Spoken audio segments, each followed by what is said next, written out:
So how will the winter weather challenge those trying to make the journey to Europe? That's a question I posed to Kathleen Newland.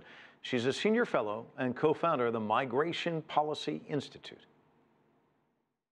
It always gets worse. It's much harder on people who are traveling at that time of year. Very often they're sleeping out of doors, sleeping without shelter while they're in transit. And even for those who are sort of more or less settled in countries of first asylum like Turkey and Jordan and Lebanon, they're often in very flimsy accommodations, can't necessarily afford fuel to heat their spaces. So winter is really tough, and last year the winter was a harsh one in the Middle East, so people really suffered from that. For those who are trying to get to Europe, we've usually seen a sort of a lull during the winter months because the seas are rougher and colder, so people don't travel as much in the winter months. But this year there doesn't seem to be any slowdown at all this fall with the approach of bad weather. I saw one report where they interviewed somebody who was making the trek over to Europe, and he said, I didn't want to come now, but it was sort of now or never.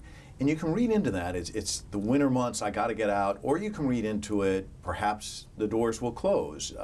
How do you interpret that comment? I think it's a combination of the two things, but I think that factor of even the refugees themselves believing that the pace of the flows right now is not sustainable and that something is bound to happen in the next few months that will slow things down.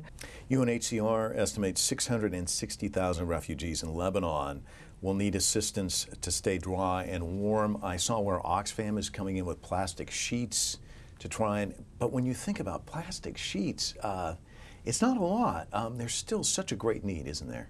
There is a tremendous need, and there are a number of humanitarian agencies, both in the UN and from the private sector, that are trying to get winterization kits into Syria where the needs are greatest. Those people who haven't been able to become refugees, who are internally displaced within Syria, are really the most vulnerable.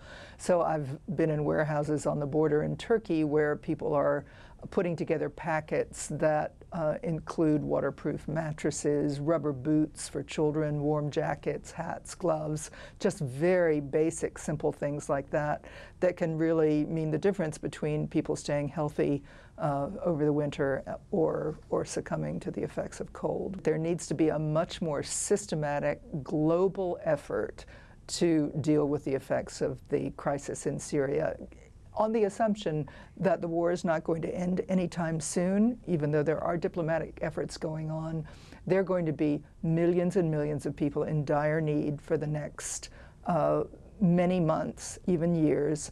And the international community really needs to get its act together to ramp up the levels of assistance and make sure that everybody is pitching in. Again, that was Kathleen Newland of the Migration Policy Institute.